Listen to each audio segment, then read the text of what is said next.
آج جس کے ہاں 4 بیٹیاں پیدا ہو جاتی ہیں اس کی نیند اڑ جاتی ہے۔ ایک تو یہ کہ اچھے رشتے میسر آنا مشکل، دوسرا مرحلہ بیٹوں کی طرف سے، بیٹے والوں کی طرف سے ایک لمبی فہرست ہوتی ہے کہ ہمیں یہ دیا جائے۔ بعض لوگ بولتے نہیں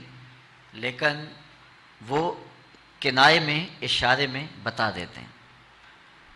اور اگر ان کی ڈیمانڈ پوری نہ کی جائے یا ان کی جو توقعات ہیں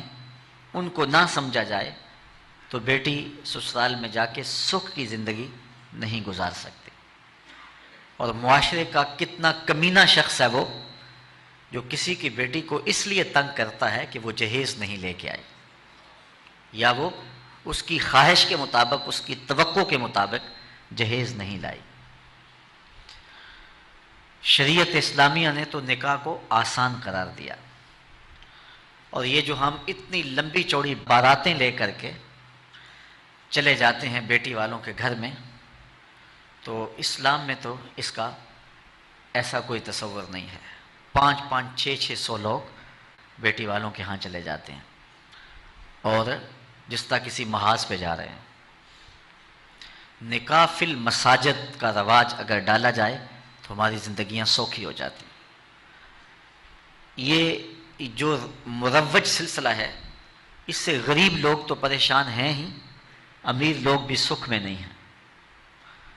آج 1 کروڑ روپیہ شادی پہ خرچ آ رہا ہے، اور جس کی 4 بیٹیاں ہیں وہ ساری زندگی اسی کام میں ہی لگا رہتا ہے۔ اور غریبوں کی زندگی تو اجیرن ہے۔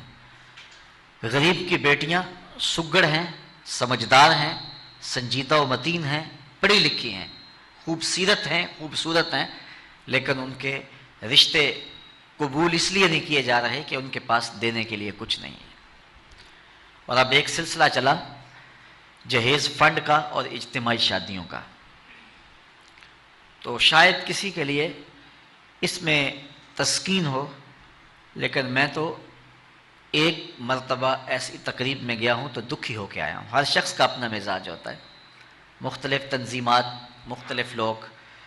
غریب بچیوں کی اجتماعی شادیاں کر رہے ہیں، تو میں ایک تقریب میں مجھے کھینچ کے کچھ لوگ لے گئے۔ میں نے کہا مجھے تجربہ تو نہیں ہے لیکن مجھے لگتا ہے کہ میرے لیے تکلیف کا سامان ہوگا، اور دوست جس مقصد کے لیے مجھے لے کے جا رہے ہیں تو ان کا مقصد بھی پورا نہیں ہوگا۔ ایسا ہی ہوا، ایک ہال میں 15 سے 20 بچیاں تھیں، اور دوسری جانب 15 سے 20 بچے تھے، اور ان کے مہمان، ان کا ہجوم تھا، اور اسٹیج کے اوپر جو کرسیاں لگی تھیں ان پر مخیر حضرات بیٹھے ہوئے تھے جنہوں نے سرمایہ لگایا اور جہیز فنڈ دیے، اور تنظیم کے لوگ آ کے اپنی کارکردگی بیان کر رہے تھے۔ تو آخر میں انہوں نے مجھے کہا کہ ہم آپ سے کچھ سننا چاہتے ہیں، تو میں نے بیٹھے بیٹھے کہا کہ میں دعا کر دیتا ہوں، لیکن ان کا اصرار بڑھا، تو میں نے مائک پہ آ کے کہا کہ انسان کی زندگی میں 3 موقع ہوتے ہیں جس دن وہ مہمان خصوصی ہوتا ہے، اور سب لوگوں کی نظر اسی کے چہرے پہ ہوتی ہے۔ ایک جب وہ پیدا ہوتا ہے تو کالا کلوٹا بھی ہو تو ساری بستی اس کا منہ دیکھنے آتی ہے، اور اسے بہنیں چاند کہہ کے پکارتی ہیں چاہے اس کا رنگ گہرا سیاہ کیوں نہ ہو۔ دوسرا موقع انسان پر اس وقت آتا ہے جب وہ دولہا بنتا ہے، تو سارے لوگ اسی کو دیکھتے ہیں اور وہ نگاہوں کا مرکز ہوتا ہے، اور چیف گیسٹ وہی ہوتا ہے۔ اور تیسرا وقت اس کے اوپر تب آتا ہے جب وہ چٹا لٹھے کا لباس پہنتا ہے تو سارا شہر اس کا منہ دیکھنے آتا ہے۔ تو میں نے کہا ان غریب لوگوں سے آج تم نے یہ حق بھی چھین لیا۔ آج مخیر حضرات کو اوپر بٹھایا اور ان کو نیچے بٹھایا ہوا ہے اس لیے کہ یہ غریب ہیں،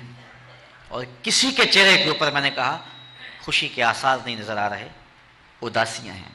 اور اتنے لوگوں کو ان کی غربت کا گواہ بنا رہے ہو۔ ایک دم سکوت طاری ہو گیا حال پر، چونکہ مجھ سے وہ کچھ ایسی باتیں سننا چاہ رہے تھے جس سے ان کو داد ملتی۔ میں نے کہا تمہارے جذبے اپنی جگہ پہ، لیکن کاش کے رات کے اندھیرے میں ان بیٹیوں کے ماں باپ کو تم نے کچھ پیش کیا ہوتا اور یہ اپنے گھر سے رخصت ہوتی تو عرش والا رب بڑا راضی ہوتا۔ لیکن برا کرے نمائش کا کہ ہم نے ان بیٹیوں کا تماشا لگا دیا۔ میں ایک شہر میں گیا تو وہاں آج کل وہ پہلے تھا نا عمرے کے ٹکٹ محفل نعت میں، تو آہستہ آہستہ مجمع سمٹ گیا،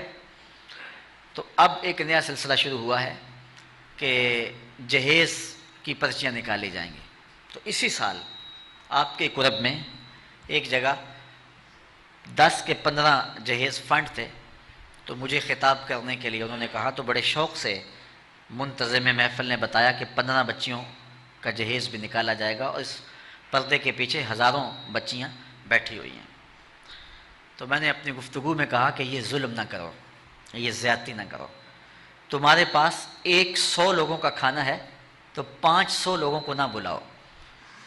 کہ تم قرعہ اندازی کر کے 100 آدمیوں کو کھانا دے دو اور 400 آدمیوں کو کہو کہ تمہارا نام نہیں نکلا۔ تمہارے پاس 100 کا کھانا ہے تو 100 کو ہی پردے سے بلاؤ اور ان کو کھانا کھلا دو۔ میں نے کہا 10,000 بیٹیاں اس پردے کے پیچھے بیٹھی ہیں آپ کے بقول، اور آپ ان میں سے چند کو قرعہ اندازی کے ذریعے جہیز فنڈ دے رہے ہیں۔ ہر پرچی پہ 10,000 بیٹی کا دل دھڑکے گا کہ شاید میرے مقدر جاگ پڑے اور غموں کی سیاہ رات ختم ہوگی، لیکن جب آخری پرچی کے بعد اعلان کیا جائے گا کہ قرعہ اندازی مکمل ہو گئی تو کتنی بیٹیاں گھروں میں جب واپس جا رہی ہوں گی تو تم نہیں جانتے ان کے قدم کتنے بوجھل ہوں گے، اور رسول اللہ کا میلاد ہو اور بیٹیاں آنسو بہاتی ہوئی جائیں۔ تو میں نے کہا تم خوشیاں خریدنے لگے تھے، غم خرید لیے تم نے، خوشیاں بانٹنے لگے تھے، غم بانٹ لیے تم نے۔ تو یہ زیادتی نہ کرو، یہ جو رواج پڑ رہا ہے یہ اپنی نمائش کے لیے، خدا را آگے تم نے عمرے کے ٹکٹ بانٹے، بہت کچھ کیا لوگوں کو اکٹھا کرنے کے لیے، اور کیا کیا رنگ اپنائے گئے۔ میں نے کہا وہ اچھا تھا، چلو مجھے اس پر بھی بات ہے، 500 پیاسوں کو نہ بلائیں، 500 بھوکوں کو نہ بلائیں، 100 کو ہی بلا کر کے پردے سے جو ہے وہ ان کی مدد کریں۔ تو میں یہ کہتا ہوں کہ ہم جہیز فنڈ دینے کی بجائے، یہ جب تک یہ حالات ختم نہیں ہوتے ہمیں خفیہ طور پہ یہ بھی کرنا چاہیے، لیکن ساری قوم ادھر لگ گئی ہے، تو اس کی بجائے ہمارے علماء کو، ذمہ دار کو، یہ مختلف چینلز کے اوپر یہ جو ٹاکنگ ہوتی ہے اس پہ گفتگو ہونی چاہیے کہ اس رسم کو ختم کیا جائے اور معاشرے کی تربیت کی جائے کہ بیٹیوں کا رشتہ اس لیے قبول کیا جائے کہ وہ دیندار ہیں، وہ پردے دار ہیں، وہ سگڑ ہیں، وہ پڑھی لکھی ہیں اور ان کے اخلاق اچھے ہیں، یہ معیار بنایا جائے، دولت کو معیار نہ بنایا جائے۔ اس طرح معاشرے پس جائیں گے اور معاشرے کے پلے کچھ بھی نہیں بچے گا۔ اور آج اندازہ نہیں ہے ہم کو کہ جس کی بیٹیاں گھر کی دہلیز پہ جوان ہے اس کی زندگی کتنی کٹھن گزر رہی ہے۔ کوٹھے تے چڑھ ویخ فریدا تے کر کر بلدی اگ، میں جاتا دل دکھی میرا پر دکھی سارا جگ۔ تو پورا معاشرہ اس وقت اس اذیت سے، اس کڑن سے گزر رہا ہے کہ بیٹیاں جوان ہیں اور رشتے نہیں مل رہے، اور پھر اگر رشتے مل رہے ہیں تو بیٹے والوں کے نخرے ہی بڑے عجیب ہیں، اور پھر جس طرح وہ بیٹیوں کو، غریبوں کی بیٹیوں کو لونڈیاں بنا کے اپنے گھروں میں رکھتے ہیں، تو یہ ایک الگ درد کی اور دکھ کی کہانی ہے۔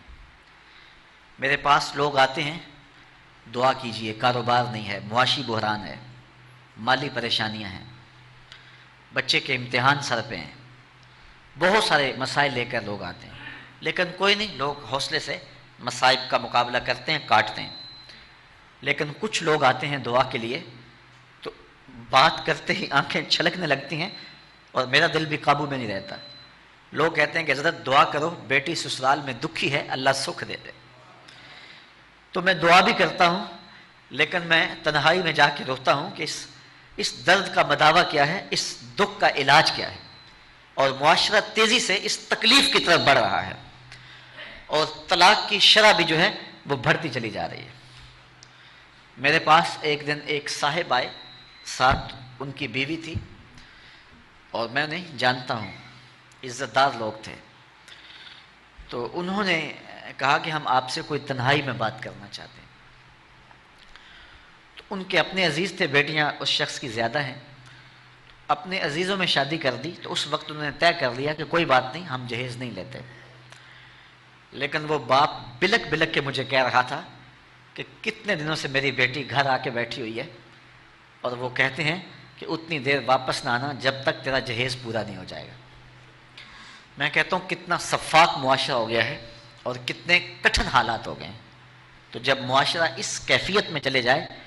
تو پھر انارکی پھیلتی ہے اور معاشرے پھر قائم نہیں رہتے. تو کتنی باپ کی دہلیز پر بوڑھی ہونے والی بیٹیاں، ان کی سسکیاں، ان کی آہیں اور ان کی چیخیں اس معاشرے کو بے چین کی ہوئی ہیں. تو امیر لوگوں کی ذمہ داری ہے کہ وہ غریبوں کے دکھ بانٹ لیں. اللہ تعالیٰ ارشاد فرماتا ہے کہ فکو رقبہ او اطعام فی یوم ذی مسغبہ، کسی پھنسے ہوئے کی گردن چھڑانا یہ بڑی نیکی ہے. تو اس وقت غریب کی بیٹیوں کا رشتہ کوئی قبول نہیں کرتا. اگر کوئی نوجوان اور اگر کوئی سرمایہ دار غریبوں کی بیٹیاں قبول کر لے تو یہ اس کی مہربانی ہوگی، اور اگر یہ نہیں کر سکتا تو کم از کم ان بیٹیوں کی شادیوں کا اہتمام کیا جائے. لیکن یہ مہربانی کی جائے کہ غریبوں کی بچیوں کو نمائش گاہ میں نہ کھڑا کیا جائے اور ان کی غربت کا تماشا نہ بنایا جائے. رات کی تنہائی میں ان کے ماں باپ کی خدمت کی جائے تاکہ وہ اپنی بیٹیوں کو عزت سے اٹھا سکیں. میرے حضور نے ارشاد فرمایا وَرَجُلٌ تَصَدَّقَ بِصَدَقَةٍ فَأَخْفَاهَا حَتَّى لَا تَعْلَمَ شِمَالُهُ مَا تُنْفِقُ يَمِينُهُ. جس شخص نے تنہائی میں خیرات کی کہ دائیں ہاتھ نے جو خرچ کیا بائیں کو پتہ بھی نہ چلا، قیامت کے دن جب کوئی سایہ نہیں ہوگا اللہ اس شخص کو اپنے عرش کا ٹھنڈا سایہ عطا فرمائے. تو یہ جو اجتماعی شادیوں کا ماحول ہے تو اگر اس کو ہم اس میں تبدیل کر لیں کہ غریبوں کی عزت نفس مجروح نہ ہونے پائے تو اللہ تعالیٰ یہ توفیق نصیب فرمائے اور معاشرے کے اندر ایسے لوگ نکلیں جو معاشرے کے دکھ بانٹتے ہیں. اور علماء کو منبر و محراب سے زوردار آواز اٹھانی چاہیے کہ یہ جو رسم پیدا ہو گئی ہے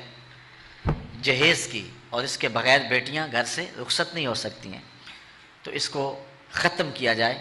اور اس کے خلاف عملی جہاد کیا جائے. اور اس کے لیے امیر لوگ نمونہ بنیں. غریب لوگ تو نمونہ بن نہیں سکتے، مشکل ہے ان کے لیے، لیکن امیر لوگ اگر نمونہ بنیں تو وہ بن سکتے ہیں اور معاشرے کے اس ناسور کو ختم کیا جا سکتا ہے. اور غریبوں کی بیٹیاں عزت سے اپنے پیا گھر سدھار سکتی ہیں اور ان کو جو ہے ان کے ماں باپ کو تسکین کی اور چین کی نیند آ سکتی